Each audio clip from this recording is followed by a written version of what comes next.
Sally Ride, the first American woman in space. Sally Ride was born May 26, 1951.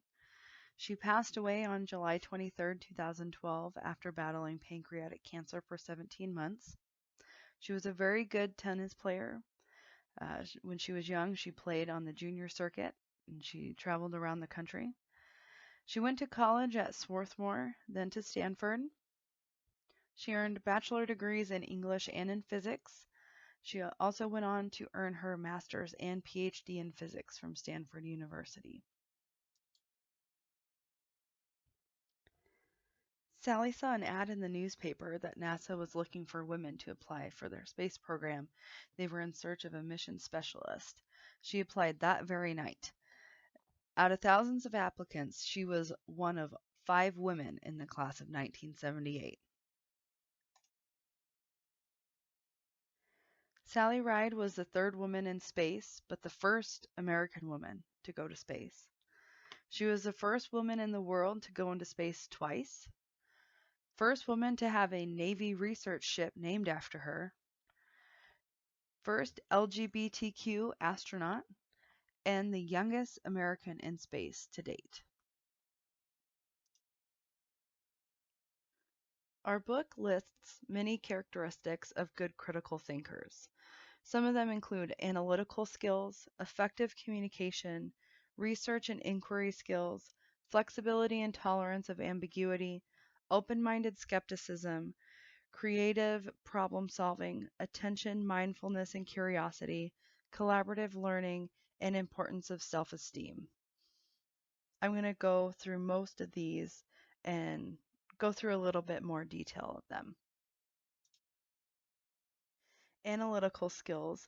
That's the ability to analyze information and have logic to support the reasoning, not just emotion.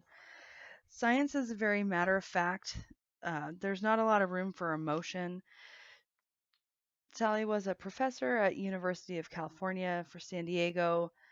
Most professors do not teach on emotion; they teach on skills and knowledge. She was She also served on commissions that investigated the explosions of the Challenger in 1986 and Columbia in 2003, and she was the only member to serve on both investigation commissions.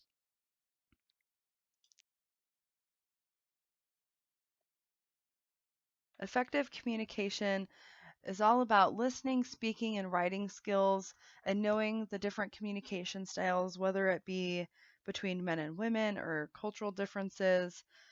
Sally had many qualities in this regard. She had an English degree from Stanford University.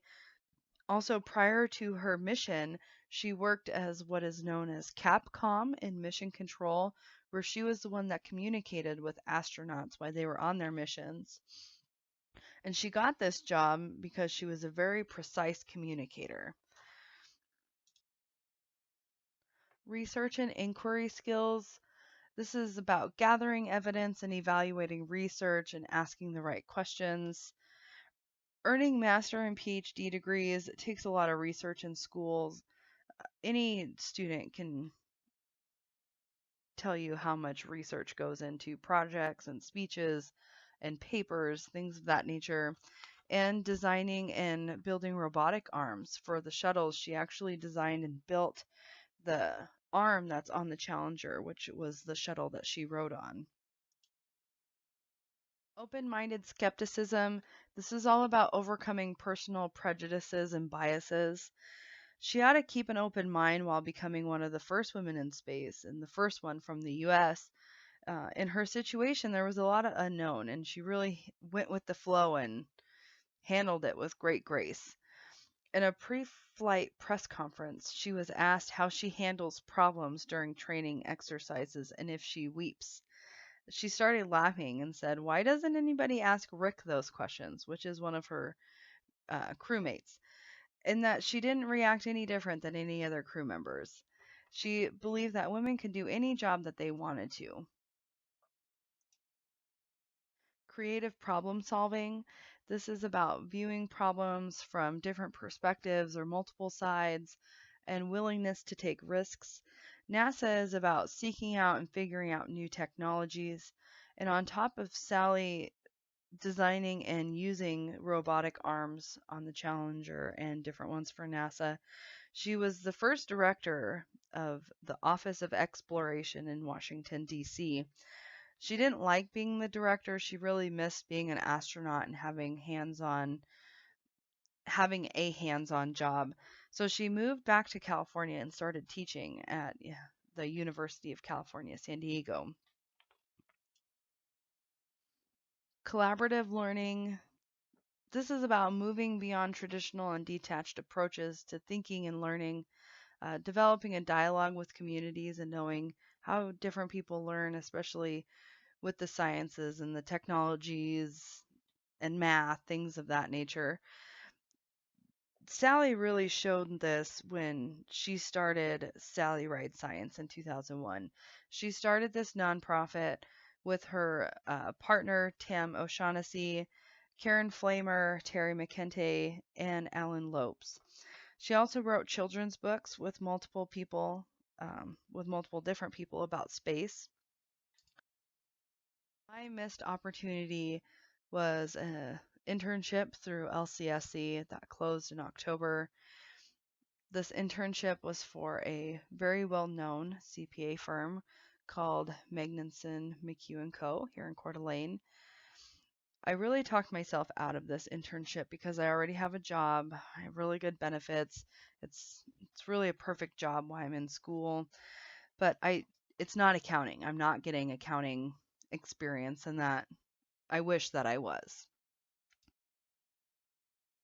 Troubles with the critical thinking that went into me not applying for this internship was mostly analytical skills.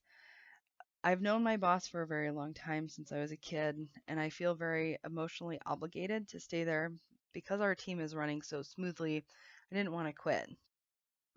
Also, research and inquiry skills were completely left out. I didn't do any research on this internship until after it closed.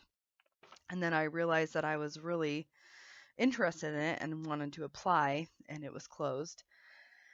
And also flexibility. Changing a job is not the easiest thing in the world. It's kind of scary to go from a job that I'm really comfortable with and know how to do to something that I've never done before. Excuse me. But, going forward, now I know that I feel so much regret for not doing this that next time an internship comes out, I'm going to do my due diligence and research on it before the deadline. And if I want to apply, then I'm going to do so. And here are all the references that I used for this speech.